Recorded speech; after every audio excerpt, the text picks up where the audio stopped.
नमस्कार किसान भाइयों, स्वागत है आपका मेरे YouTube चैनल में। मैं आपका मित्र ओम सिंह राजपूत। आज की वीडियो में मैं आपके लिए मिर्च और टमाटर की खेती के बारे में कुछ जानकारियां दे रहा हूं। किसान भाइयों, ये जो महीना चल रहा है ये हमारा अगस्त का महीना शुरू होने वाला है, यानी जुलाई का अंतिम सप्ताह चल रहा है। और अगर हम बात करें तो जो टमाटर और मिर्च की हम खेती करते हैं तो उसकी नर्सरी इस समय पे बन रही है। कुछ किसान भाइयों ने बना ली है, कुछ अभी बना रहे हैं, कुछ बनाएंगे। तो इसकी जो नर्सरी हम बनाते हैं, मुख्यतः मिर्च की नर्सरी, सबसे पहली बात तो ये है कि मिर्च की हमें नर्सरी बनाते समय हमें कुछ चीज़ों का विशेष ध्यान रखना चाहिए। सबसे पहली बात यह है कि हमको मिर्च की नर्सरी बनाने से पहले मिर्च की कौन सी वैरायटी हमको लगानी है उसके बीज को सुनिश्चित कर लेते हैं। बीज हमारे लिए हमेशा अच्छा ही लगाना चाहिए। सबसे अच्छी जो वैरायटी है वो इस समय पे अगर जिसकी बात करें वो आपकी 078 चल रही है। 078 के साथ साथ और भी अच्छी अच्छी वैरायटियाँ हैं, चाहे आप सिजेंटा कंपनी का ले लें या बायर का ले लें या किसी और कंपनी का ले लें। ये बहुत बहुत अच्छी वैरायटियों के बीज इस समय पे आ रहे हैं और इनकी खेती हम कर सकते हैं। तो हमें बीज जो भी है हमको अपने हिसाब से सुनिश्चित कर सकते हैं, चाहे हम शिमला मिर्च की खेती करें चाहे हम पतली मिर्च की करें। उसके लिए हमारे लिए आवश्यकता है कि नर्सरी पहले बनाएं। तो नर्सरी दो प्रकार से बनाई जा सकती है। सबसे पहली बात तो ये कि अगर बेस्ट नर्सरी हमें बनानी है तो हम कोकोपीट में बनाएं। अब बात यह है कि हर जगह कोकोपीट अवेलेबल नहीं है, हर किसान भाई कोकोपीट में नर्सरी नहीं बना सकते, क्योंकि कोकोपीट का जो खर्चा है वो थोड़ा ज़्यादा आता है, क्योंकि आपके लिए पहले प्लैंटर खरीदनी होंगी, फिर कोकोपीट और फिर आपको परलाइट। तो मैं आपके लिए दोनों विधियां बताऊंगा। साधारणतः सबसे पहले हमारे जो किसान भाई हैं वो नर्सरी के लिए रेस बेड पे बनाते हैं। रेस बेड क्या होता है, ज़मीन से थोड़ी सी उथली क्यारियां बनाते हैं और क्यारियों की जो ऊंचाई होती है वो लगभग 15 से 20 सेंटीमीटर तक हम रखते हैं। ऐसा इसलिए करते हैं ताकि जो खेत में अगर जलभराव की समस्या हो तो ऊपर जो उसके पटले बनते हैं, जो रेस बेड बनता है, उस रेस बेड पे पानी ना पहुंच पाए और हमारी नर्सरी ख़राब ना हो पाए। सबसे पहली बात ये कि अच्छी प्रकार से हमारे लिए खेत को तैयार कर लेना है। खेत में से जितनी भी खरपतवार हैं सारे खरपतवारों को हटा देना चाहिए।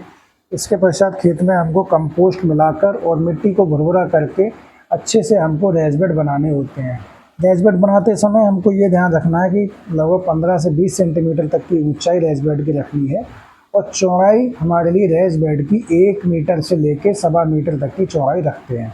इससे ज़्यादा चौड़ाई इसलिए नहीं रखते हैं ताकि उसमें अगर हम कोई काम कर रहे हैं तो आसानी से वो काम हो सके। तो हमारे लिए इस विधि से हमारे लिए रेस बेड तैयार करना होता है। रेस बेड तैयार करने के बाद में हमारे लिए उस रेस बेड पर एक एक बीज करके बीज को बोना होता है।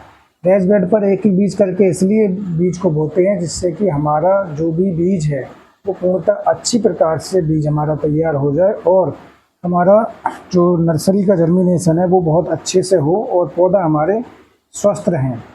इसलिए हमारे लिए एक एक बीज करके बीज को बोना होता है। बीज बोते समय हमको ये विशेष ध्यान रखना है कि एक बीज से दूसरे बीज की जो दूरी है वो कम से कम 1 सेंटीमीटर या इससे अधिक हमारे लिए दूरी उसकी रखनी है, क्योंकि अगर हम बीज को बहुत ज़्यादा सघन बो देंगे तो बीज बहुत हल्का उसका पौधा रह जाएगा और हल्का पौधा होने के साथ साथ उसको जब हम लगाएंगे खेत में तो नर्सरी जिस समय हम उखाड़ते हैं उस समय पे पौधे की जड़ें टूटने की संभावना रहती है।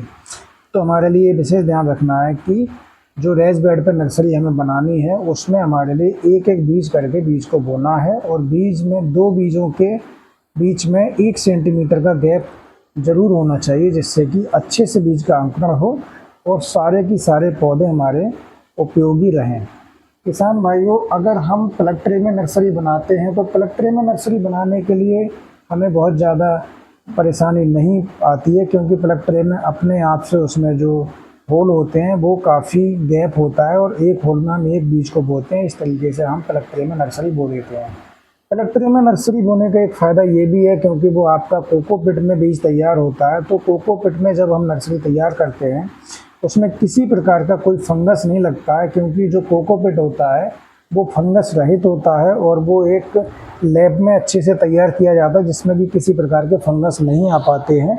और जो ज़मीन से जनित रोग होते हैं, यानी जिनको हम सोइल बॉर्न डिजीज़ कहते हैं, वो हमारे नर्सरी में नहीं आते हैं। और सबसे बड़ा फ़ायदा ये है कि अगर हम कोकोपीट में नर्सरी बनाते हैं तो हमारे खेत में कोई भी रोग शुरुआत में नहीं आता है, जबकि रेस बेड में जो नर्सरी हम बनाते हैं उसमें ये संभावना देखने को मिलती है कि हमने जहाँ भी नर्सरी बनाई है वहाँ की मिट्टी में अगर कोई भी सॉइल बॉर्न डिजीज़ है तो वो डिजीज़ पहले से ही हमारे पौधों की जड़ों में आ जाते हैं और फिर हम उसको जहाँ भी प्लांटिंग करते हैं बीज की, वहाँ हमारे खेत में वो रोग जो है वो पौधे की जड़ से ही आ जाता है, जिससे कि वो फसल में उसका प्रकोप हो जाता है और उसका समाधान करना बहुत ही मुश्किल हो जाता है।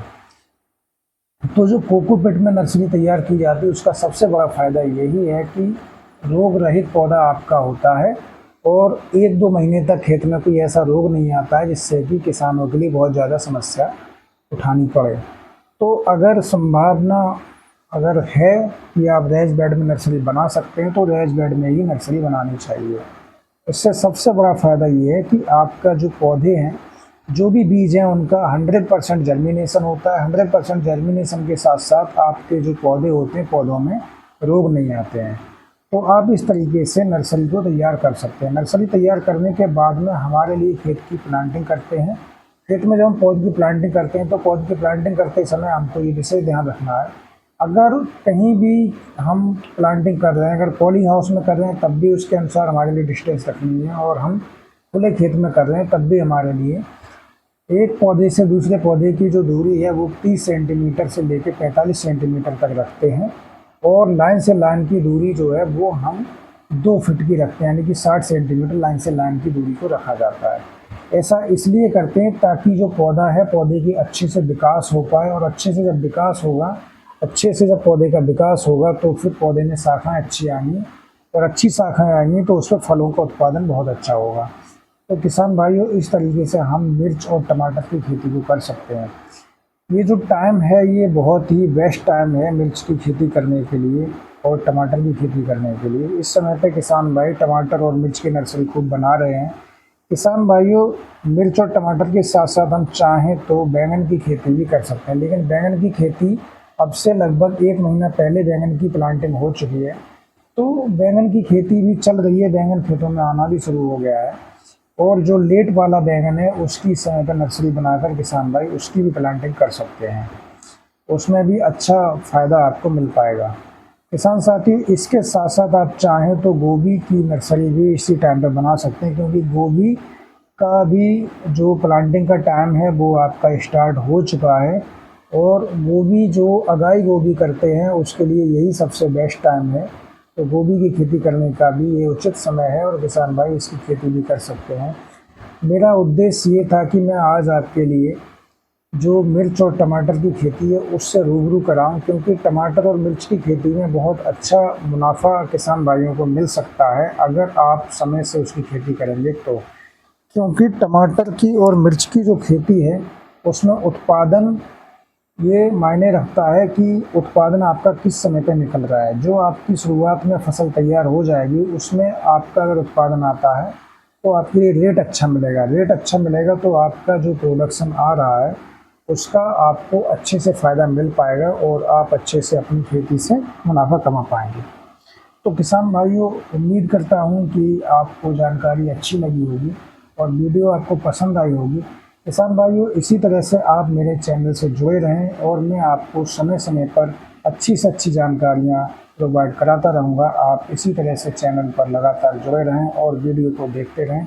जो मित्र हमारे पहली बार चैनल पर आए हैं वो चैनल को सब्सक्राइब करके बेल आइकन को ज़रूर दबाएं, जिससे कि हमारी आने वाली हर वीडियो की नोटिफिकेशन आपको समय से मिलती रहे और आप जानकारी हासिल करते रहें। धन्यवाद किसान भाइयों। नमस्कार, जय हिंद, वंदे मातरम, जय जवान, जय किसान, जय अन्नदाता।